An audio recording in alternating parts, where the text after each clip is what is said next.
Bonjour à toutes et à tous et bienvenue sur cette nouvelle chaîne YouTube appelée Ecom TV. Je m'appelle Laurent Kopp, j'ai 48 ans et je suis dans le domaine du e-commerce depuis maintenant 2008 et vendeur pro sur Amazon depuis 2015. Si vous souhaitez nous suivre, n'hésitez pas à vous abonner à la chaîne pour pouvoir suivre tous nos contenus. Aujourd'hui, le sujet étant de vous présenter un petit peu les différents business Amazon et pourquoi j'ai choisi le wholesale plus que tout autre business model Amazon. Puisque aujourd'hui, je suis, comme je vous l'ai dit, vendeur sur Amazon depuis 2015.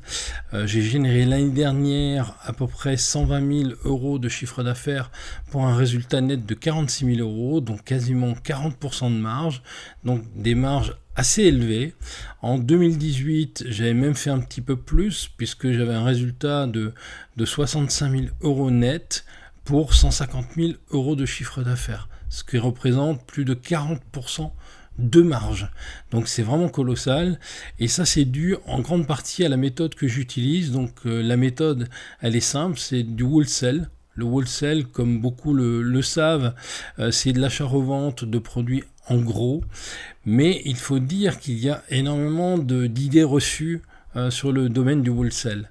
En fait, beaucoup s'imaginent qu'il faut passer par de très gros volumes pour pouvoir acheter au meilleur prix. Eh bien, sachez que c'est totalement faux. Aujourd'hui, il est tout à fait possible d'acheter en petite quantité. Alors quand je dis en petite quantité, c'est de l'ordre de 200-250 euros au minimum de commande. Voilà, pour que ce soit quand même intéressant et puis pour que les frais de transport ne représentent pas non plus une part trop importante. Donc pour 200-250 euros, on peut acheter chez des grossistes, chez des déstockeurs partout en France et en Europe et surtout à des tarifs qui généralement peuvent aller jusqu'à de 1/5 du prix du prix de vente conseillé jusqu'à 1/10 du prix de vente conseillé. C'est-à-dire qu'on peut vraiment faire des marges très intéressantes et même si on vend à moitié prix par rapport au prix de vente conseillé sur Amazon, eh bien on a tout de même encore des marges extrêmement confortables. Donc voilà un petit peu ce que moi je préconise.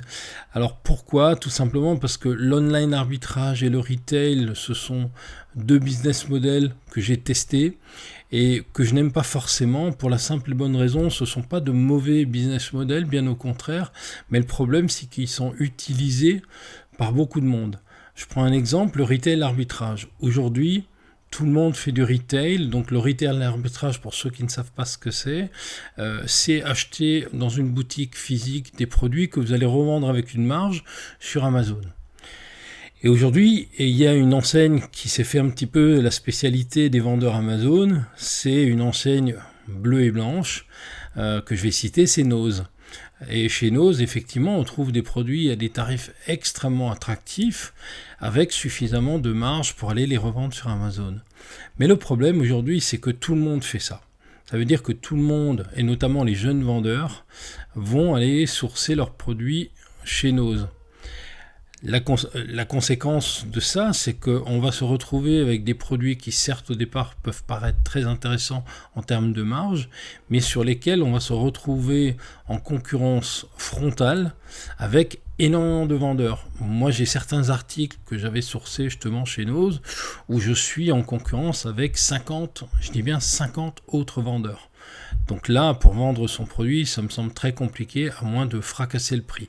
Parce que le problème, c'est ça, c'est comme en plus, ce sont souvent des jeunes vendeurs qui se lancent dans ce type de business model, eh bien, qu'est-ce qui se passe? Du coup, les prix fondent comme neige au soleil. C'est-à-dire, même si au départ, vous avez un prix qui est tout à fait raisonnable, eh bien, très rapidement, ce prix va s'écrouler parce que de nouveaux vendeurs entrent dans la danse et vont littéralement fracasser les prix pour pouvoir tout simplement avoir leurs premières reviews, leurs premières évaluations positives. Et pour ça, forcément, les vendeurs sont prêts à tout. Donc vous arrivez derrière, c'est très compliqué à vendre ces produits-là. Et ça, c'est le même cas de figure un petit peu pour l'online arbitrage, mais dans un autre registre, puisque l'online arbitrage, c'est la version du retail, mais online tout simplement. Le problème là aussi, c'est qu'on est souvent tous à utiliser les mêmes applications pour effectuer son sourcing. Donc forcément, vous allez vous retrouver extrêmement souvent à avoir les listings équivalents de ceux de vos confrères, mais néanmoins concurrents. Donc voilà un petit peu le problème du online et du retail arbitrage. Et puis je vais finir par le Saint Graal, le private label. Le private label, c'est pour moi le business model ultime chez Amazon, celui qui peut effectivement vous faire décoller littéralement, même si moi, de mon point de vue, je n'ai pas eu besoin du PL pour le faire, mais effectivement, c'est le cas, c'est vraiment un business model qui peut être très intéressant. Mais, et oui, il y a un mais et un gros mais, c'est aussi un des business models ou le business model qui requiert le plus de compétences. Et ça, malheureusement, je vais un peu, alors je vais pas casser du sucre, mais je vais dire un petit peu et rétablir une certaine vérité. Personne, aucun formateur, aucun vendeur de rêve ne vous le dit. C'est-à-dire que le business model, le PL, c'est le mode le plus expert. C'est celui qui requiert le plus de compétences, que ce soit en termes de marketing, en termes de copywriting, puisqu'il faut écrire de très belles descriptions. Il faut également faire des photos, que vous allez payer souvent très cher, puisqu'il faut un photographe. Vous allez devoir vous lancer dans la logistique, puisqu'il va falloir aller chercher vos produits en Chine. Là aussi, vous allez entrer dans un territoire totalement inconnu pour vous. Donc il y a énormément de choses à savoir, et je pense que de démarrer par ce business model-là, alors qu'Amazon en lui-même est déjà une sacrée aventure, parce que je peux vous garantir que la première fois que vous mettez le nez dans le cellar central, vous allez vous dire, mais c'est quoi cette usine à gaz ?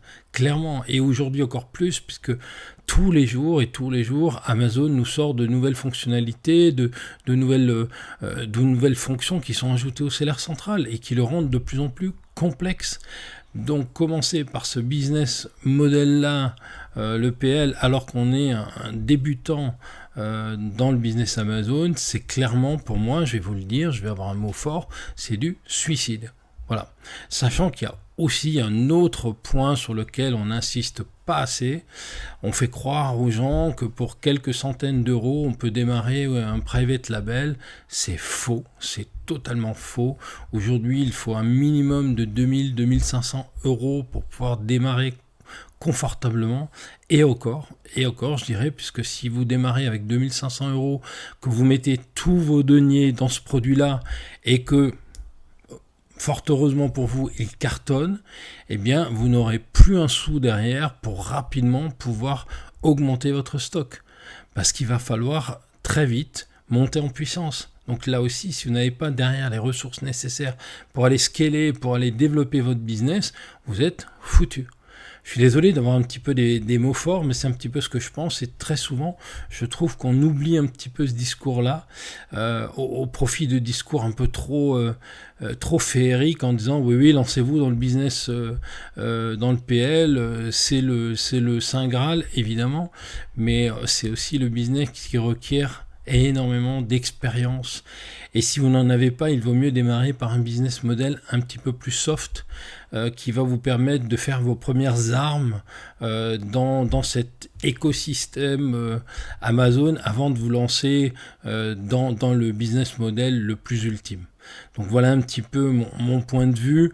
En ce qui me concerne, je ne fais que depuis 2015 que du wholesale, que de l'achat-revente de produits de marque, et sincèrement j'en vis très bien.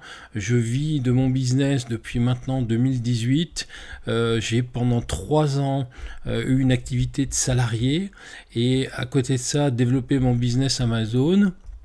Sachez que j'ai commencé avec un capital de 3000 euros, et aujourd'hui j'ai un volume de stock qui bien sûr fluctue de jour en jour, mais un volume de stock d'environ 50 à 60 000 euros.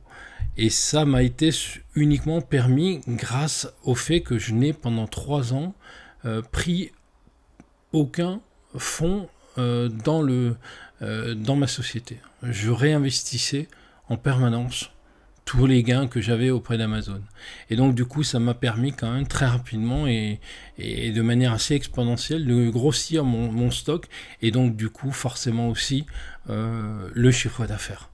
Donc voilà un petit peu ma façon de voir les choses.